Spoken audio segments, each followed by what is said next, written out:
সরকারকে আন্দোলনকারীরা কিছুটা পেয়ে বসেছে, তবে সরকার যখন কঠোর হবে তখন কঠোর হবার মতোই হবে বলে হুঁশিয়ার করে দিয়েছেন আইন উপদেষ্টা ডক্টর আসিফ নজরুল।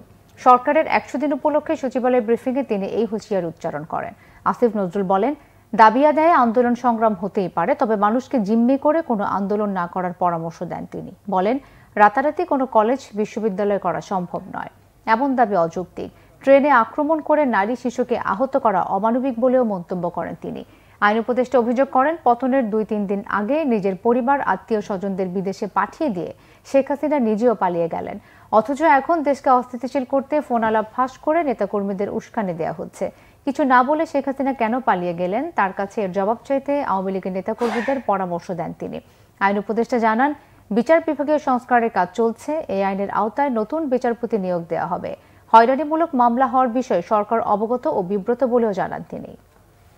সাধারণ মানুষকে ভোগান্তির মধ্যে ফেলা, সাধারণ মানুষকে জিম্মি করা, এই অসহনীয় আপনার ট্রাফিক জ্যাম সৃষ্টি করা, আন্দোলনকারীরা যদি এই ধরনের জিনিস অব্যাহত রাখে, আমি মনে করি সাধারণ মানুষের পক্ষ থেকে তাদের বিরুদ্ধে প্রতিরোধ গড়ে তোলা উচিত।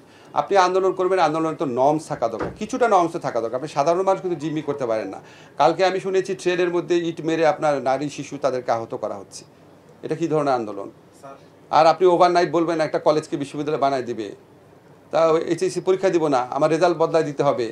এখন আপনারা খালি চিন্তা করেন যে এখন আবার একটু কঠোর পদক্ষেপ নিলেও আবার সবাই সমালোচনা করা শুরু করে যে এরকম পুলিশ কেন এই ব্যবস্থা নিল, এটা কি আগেরই পুলিশ কিনা। এখন এটার মধ্যে ব্যালেন্স করা একটু টাফ। তবে আমার ব্যক্তিগত ধারণা, সাধারণ জনমত এই ধরনের হয়রানিমূলক জিম্মি করামূলক আন্দোলনের বিপক্ষে সাধারণ জনমত অত্যন্ত স্ট্রং হচ্ছে।